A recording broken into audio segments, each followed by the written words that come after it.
गोंधळ हा नवाखोरा चित्रपट येत्या 14 नोव्हेंबरला प्रेक्षकांच्या भेटीला येतोय.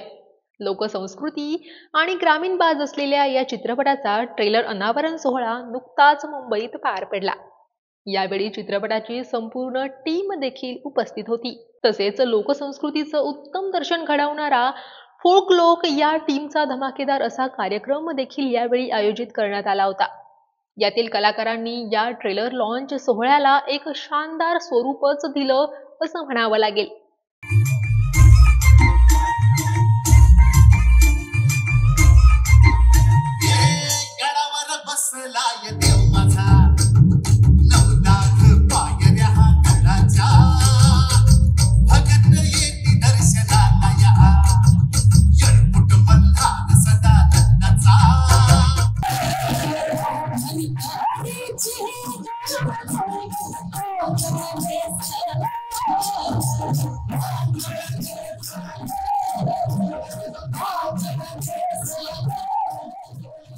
सिनेमाचा आगळा-वेगळा ट्रेलर आता सोशल मीडियावर प्रेक्षकांना पाहता येणार आहे. सिनेमा नक्कीच यशस्वी होईल असा विश्वास देखील सिनेमाचे दिग्दर्शक संतोष टावकर यांनी व्यक्त केला.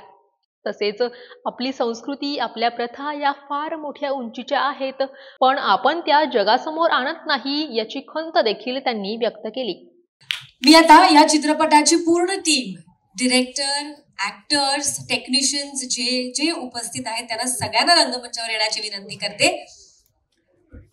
गोंधळ या चित्रपटाची पूर्ण टीम आणि आम्ही प्रेक्षक म्हणून नेहमी आतुर असतो की तुम्ही कुठला नवीन चित्रपट घेऊन येणार आहात.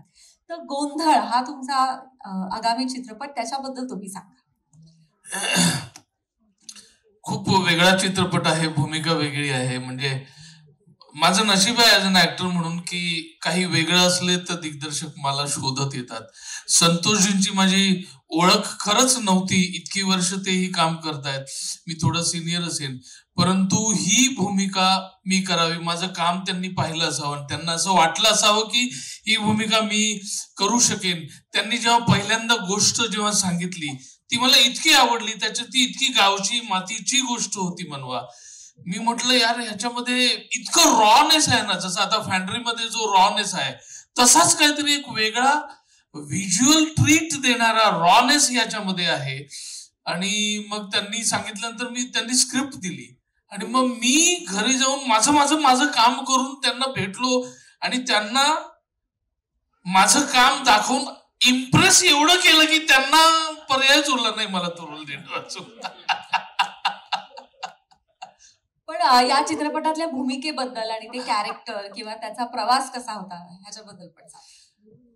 मला असं वाटतं की आम्ही गावचे निघालो, म्हणजे आम्ही काही ठरवून केलं नव्हतं, पण ते ज्या भागातले त्याच भागातलं मी पण निघालो. आणि माझ्या गावी मी बरेच गोंधळ असे पाहिलेले आहेत, रात्रभर ड्युटीला तेल वगैरे घातलेलं आहे आणि सगळा गोंधळ हा प्रकार माझ्या अनुभवातला आहे. पण ह्याच्यातलं जे कॅरेक्टर आहे ना त्याच्याबद्दल मी जास्त बोलू नये असं मला वाटतं. की ऍक्टरला एखाद्या मीठी रोल जो असतो ना, म्हणजे आपण मटण घ्यायला गेलीस कधी? मटणाच्या दुकानामध्ये आपण म्हणतो पहिली दोन हे असतात ना पावलं, त्याच्यातलं तेवढा भाग देतो, जास्त टेस्टी असतो. तर रोल तसा आहे माझा.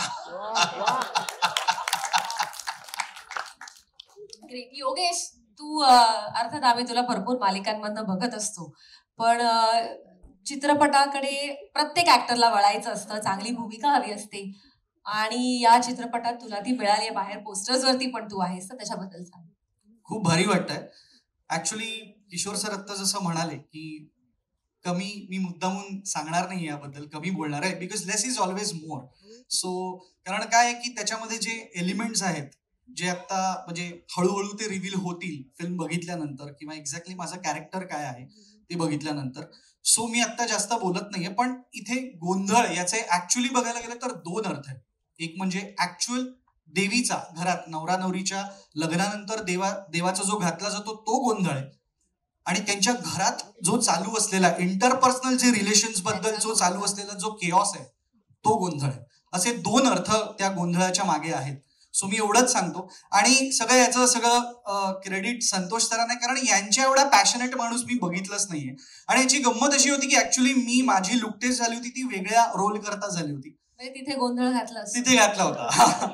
आणि त्याच्यानंतर त्यांनी मला सांगितलं की मला याच्याऐवजी तू हे कॅरेक्टर करावंस असं वाटतं. आणि त्यांनी मला ते स्क्रिप्ट ऐकवलं आणि ते फार भारी होतं. म्हणजे जसं सर सुद्धा अग्री आहेत की सरांनी ज्या HODsना ही गोष्ट ऐकवली ती मुळात गोष्टच त्यांनी ज्या लेवलची लिहिलेली आहे किंवा त्यांची जी कन्सेप्ट आहे त्याला सेल्यूट आहे.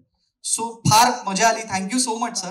सो असं माझं कॅरेक्टर आहे, आनंद नावाचं कॅरेक्टर प्ले करतो, एवढंच सांगेन. बाकी बघा. मला संतोष सरांबद्दल असं बोलायला पाहिजे की ह्या माणसाचं फिल्मचं पॅशन इतकं खोलवर आहे की मराठी सिनेमाची अवस्था आपल्याला सगळ्यांना माहिती. प्रोड्युसर शोधायला लागतात, आपल्याला मिळत नाही. या माणसाने स्वतःचे पैसे घातलेले आहेत आणि इतक्या पॅशनेटली घातले आहेत. आणि स्वतः डायरेक्टर आणि प्रोड्युसर असल्यानंतर आपण थोडा तरी असं दिसतो, थोडस नको हात आखड, अजिबात नाही, मोकळा ढाकळा सोडलेला हात, तो कलावंताचा हात. आणि त्यांनी स्वतः ही फिल्म करण्यासाठी आयुष्यभर कमावलं आणि मग ही फिल्म केली.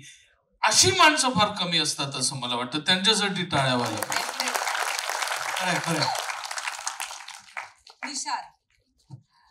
चित्रपट म्हटलं की त्याच्यामध्ये प्रचंड पॅशन असते, त्याच्यामध्ये प्रचंड ध्यास असतो. आणि तो अर्थात जेवढा दिग्दर्शकाचा असतो, लेखकाचा असतो, प्रोड्युसरचा असतो, तसाच ऍक्टर्सचा पण असतो. त्यामुळे तुझ्या पात्राबद्दल तू सांग निशांत. नमस्कार. मला ऑडिशन ज्यावेळी या फिल्मची आली होती तो दिवस आठवतो. ती बऱ्याचदा ऑडिशनची स्क्रिप्ट ही सगळ्या ऍक्टर्सना माहित असेलच की तेवढी चांगली नसते किंवा स्क्रिप्ट मध्येच असं होतं की अरे यार ऑडिशन चांगली नसते असं म्हणून मोकळा झालाय तू. पण या स्पेसिफिक ऑडिशनची जी स्क्रिप्ट होती ना ती खरंच खूप चांगली होती. फिल्म मधलाच एक सीन होता, पण ती ऑडिशन परफॉर्म करतानाच इतकी मजा आली होती की तिथेच मला तरी खूप इच्छा झालेली की या फिल्म मध्ये काम करण्याची. आता म्हटलं की परफॉर्म तर उत्तम करूया, त्या दृष्टीने ती ऑडिशन झाली आणि त्याच्यानंतर पुढे सरांसोबत बोलणं झालं, सिलेक्शन झालं. आणि जसं या फिल्म मध्ये इन झालो तसं हळूहळू ही गोष्ट, त्यानंतर तिथला नाशिक मधला डायलेक्ट याच्यावर आम्हाला काम करायला लागलं. सो तो वर्कशॉपची प्रोसेस होती ज्याच्यामध्ये नाशिक मधली मंडळी आली होती ज्यांनी आम्हाला भरपूर शिकवलं, म्हणजे त्यांच्या डायलेक्ट बद्दल सुद्धा आणि गोंधळ या ओव्हरऑल फोक फॉर्मॅट्स बद्दल सुद्धा. तर तो एक खूप विलक्षण एक्सपिरियन्स होता आम्हा सगळ्यांसाठीच. आणि फिल्म मध्ये इतक्या दिग्गज तंत्रज्ञांसोबत काम करताना त्यांच्या सेटअप मध्ये उभं राहिल्यावरच आम्हाला म्हणजे ते पात्र जास्त फील करण्याची गरजच नाही लागली. इतकं चांगला सेट, इतकं चांगलं लाइटिंग, कलाकार, कॉस्ट्युम्स, मेकअप सगळंच इतकं चांगलं होतं की आम्हाला फार कष्ट घ्यावे लागणार नाहीत याच्याशिवाय, असं म्हणजे मी म्हणेन. आणि माझी लाडकी अभिनेत्री जी सहसा हाती लागत नाही ही पण या चित्रपटात आहे. तर माधवी, तू तुझ्या रोल बद्दल सांग. तू जी हिलेरियस ह्युमरस कॅरेक्टर्स करते तसा हा रोल आहे की सिरियस इम्पॅक्टफुल रोल आहे? मला सांगायला आवडेल की आजपर्यंत माझ्या जेवढ्या फिल्म्स झाल्या त्यातली एकही फिल्म ही विनोदी नव्हती. त्याच्यामुळे हा मला ॲज युज्युअल जो मला गरजेचा वाटतो आपल्या या प्रवासामध्ये, ऍक्टिंगच्या प्रवासामध्ये, तो मला खरोखरच रोल मिळाला. आणि सगळ्यात मला सांगायला आवडेल एक अभिमानाने ही गोष्ट की हा जो आता जो गोंधळ घातला गेला आहे तो माझ्या मुलाच्या लग्नाचा गोंधळ आहे. त्याच्यामुळे तो वरमाईचा जो मान असतो तो मला लिखित पण मिळाला आणि तिकडे सुशोभित पण मिळाला होता. आणि पर्टिक्युलर या काय म्हणतो या कॅरेक्टर बद्दल म्हणायचं झालं ना तर मला सर म्हणाले होते तेव्हा की हे बघा मी तुमच्या आवाजासाठी घेतलेला आहे.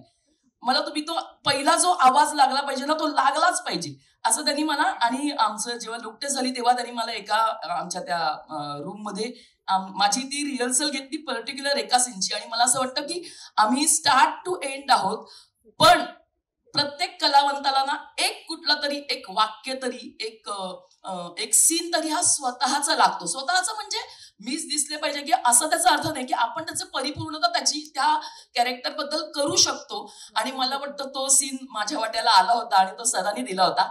त्यामुळे सरांचं हे जे वाक्य होतं की मी तुम्हाला तुमच्या आवाजासाठी घेतलंय, तिथपासून मला तुमचा अभिनय आवडला, इथपर्यंतचा माझा प्रवास मला खूप आवडला.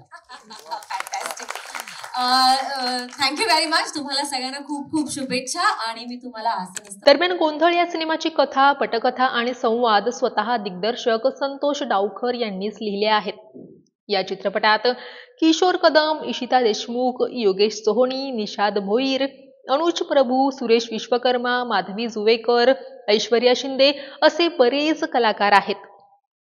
येत्या 14 नोव्हेंबरला सिनेमा प्रेक्षकांच्या भेटीला येतोय.